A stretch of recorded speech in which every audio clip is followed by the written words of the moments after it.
working with anything with energy is understanding what you're being shown, what you're beginning to understand. So this is a good exercise just to show you that crystals actually have their own energy, and it's consistent enough that there can be overlap or some similarity to it.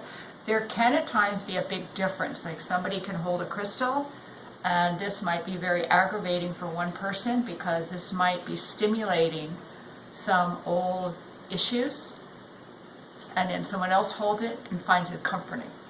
It isn't always the case that a crystal will feel the same to everybody.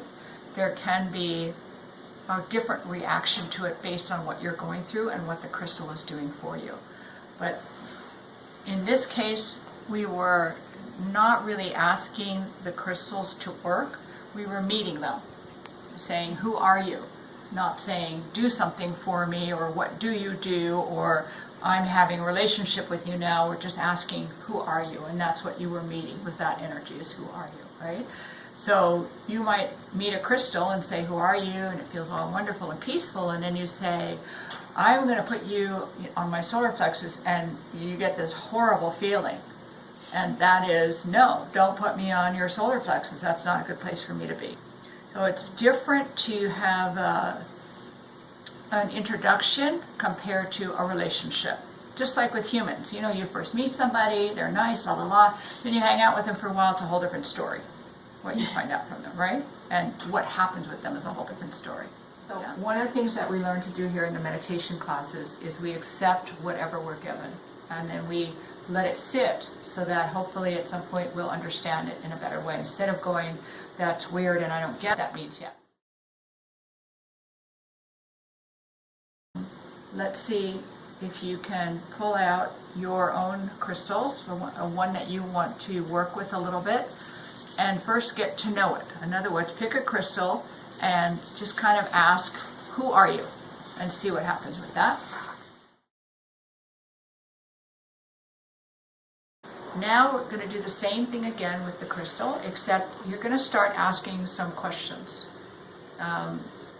Whatever comes to mind, but here are some of the questions you can ask, like, can you help me? How can you help me? What should I do with you? Like, should I meditate with you? Should I put you somewhere in my body? So again, it's like we're talking to a person, is what we're doing, and asking some more questions. And you don't have to have a set question. There's no, you can't miss out. You can't get the wrong information. This is again activating an energy that's inherent in the crystal itself, and beginning a dialogue with this.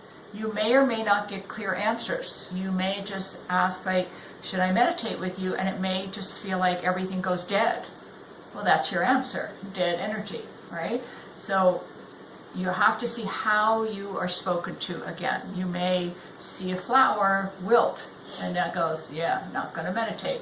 So then you might ask, should I put you on my body? And it might blossom for you. And if it does, you might ask, where should I put you on my body? Right? So you just ask these questions, getting to know, and that's right now at this time with this crystal. So we also don't say, oh, this crystal is always for my first chakra meditation. No, that's what it is today, in this room, given who you are and given the energy of the stone. That's what you're being told. You're not being given a rule forever, a universal rule. Does that make sense? Yeah? You'll find sometimes that you'll work with a crystal that'll be incredible, like, whoa, amazing energy. And a year later, you work with it and it's like there's nothing. The crystal hasn't changed. You have.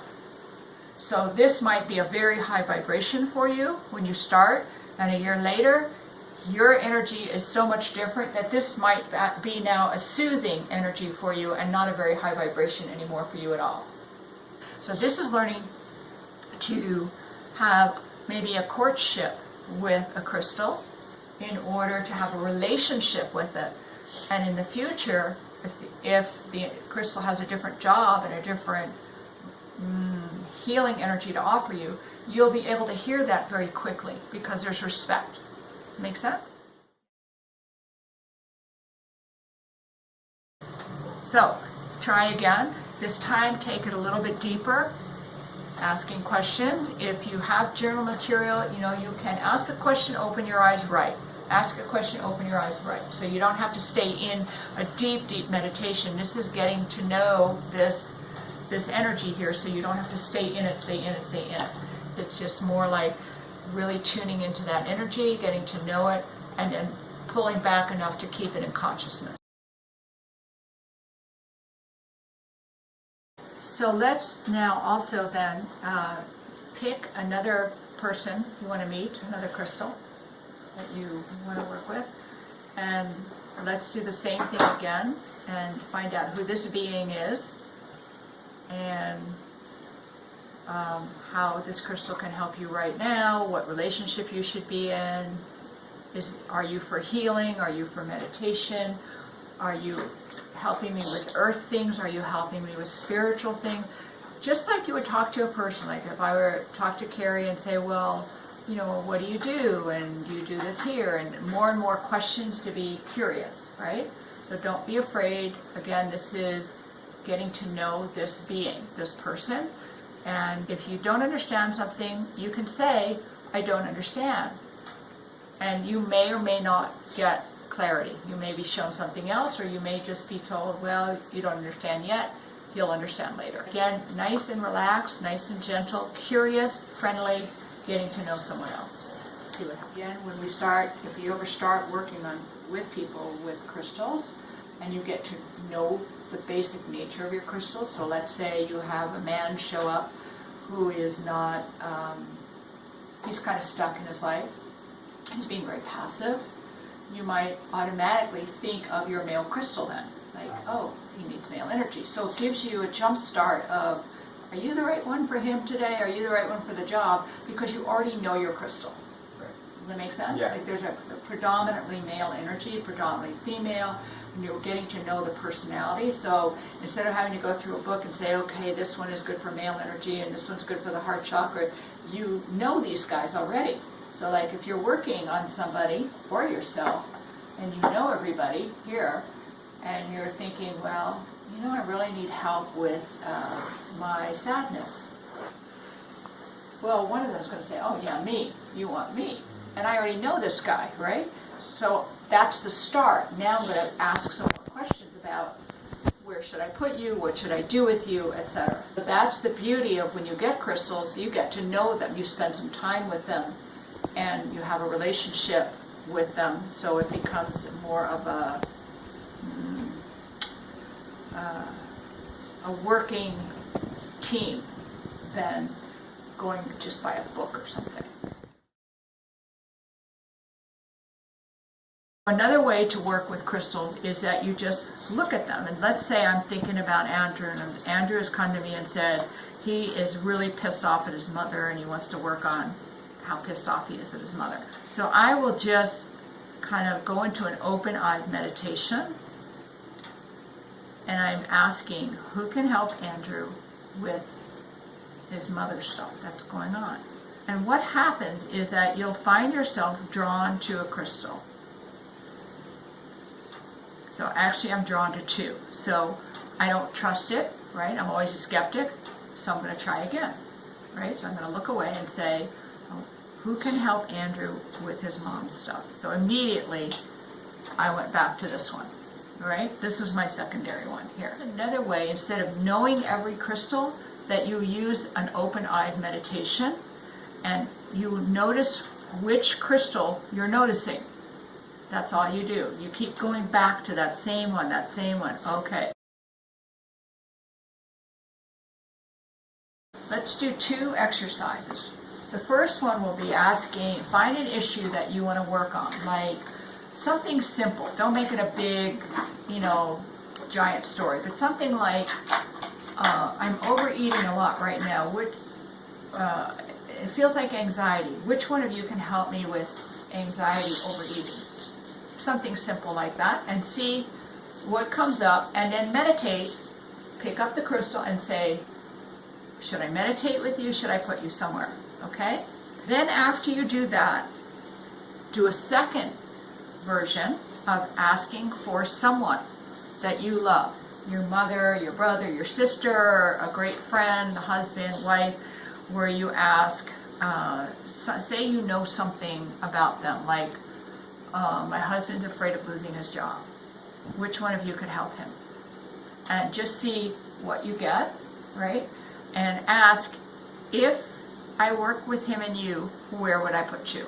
Like, how would I use you? So the first one you do, don't get lost in the meditation, right? Don't, because you'll trip out and you won't remember a thing. So once you kind of work with that crystal and you start feeling a change, that's good enough, all right? And then try it again with working with someone else, all right? And this time you're working with all your friends at one time, and you'll see which ones jump out at you. With what you're getting so far, one of the things to think about is practicing, like every day now. You can talk to your crystal and say, who's coming with me today? Who should I put in my pocket? Who am I wearing today? What do I need? You can also, before you go to sleep, ask, should I sleep with any of you? Anybody want to come to bed with me tonight? Do I need any of you? Right?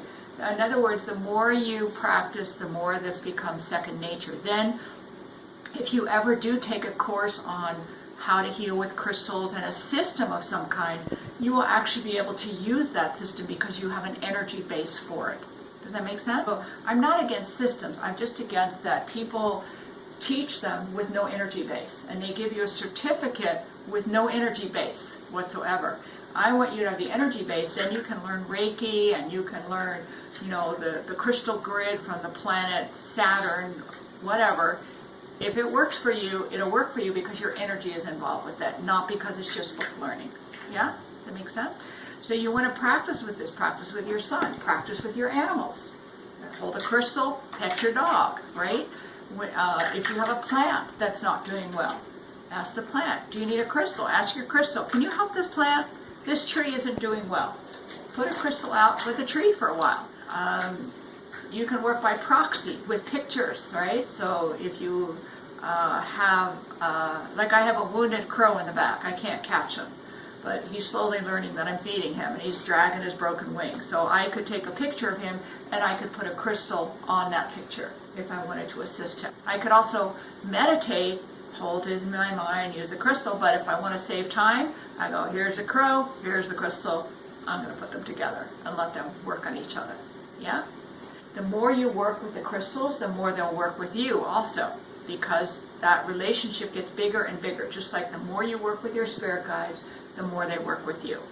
There's no shortcut for a practice.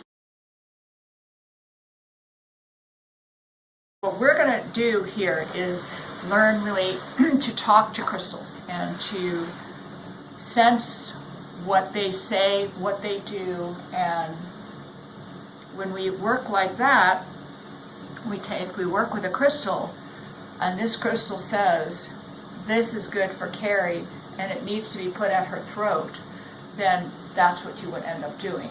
And somebody else might say, well, smoky citrine, that's not for the throat chakra, that's the base chakra, that's for sexuality. Oh well, this guy said today, this is where I want to go, right? So there's a couple of different schools of thought about how to learn this kind of stuff. Now, learning how to talk to crystals doesn't mean you can't learn the grid stuff and the how-to stuff, and rose quartz always goes here, and citrine always goes here, and amethyst always goes here. You can learn that also and find a way to blend the two. Like you might have an idea that rose quartz goes on a certain place on the body, and as you start to do it, you go, no, it's going to go over here instead, following your intuition. So that you can mix the two. There's really not a problem with mixing the two. I find it's harder to learn how to work with energy and crystals than learning by rote. And there's wonderful crystal books out that will show you grids and layouts and tell you everything, how to do everything, and you can study those on your own and learn them or take workshops with them. Either one. And this can be used also in healing as well, where you talk to the energy of this necklace, and you can put it on someone's heart, you can put it on their belly, you can put it around them, you can put it on animals as well.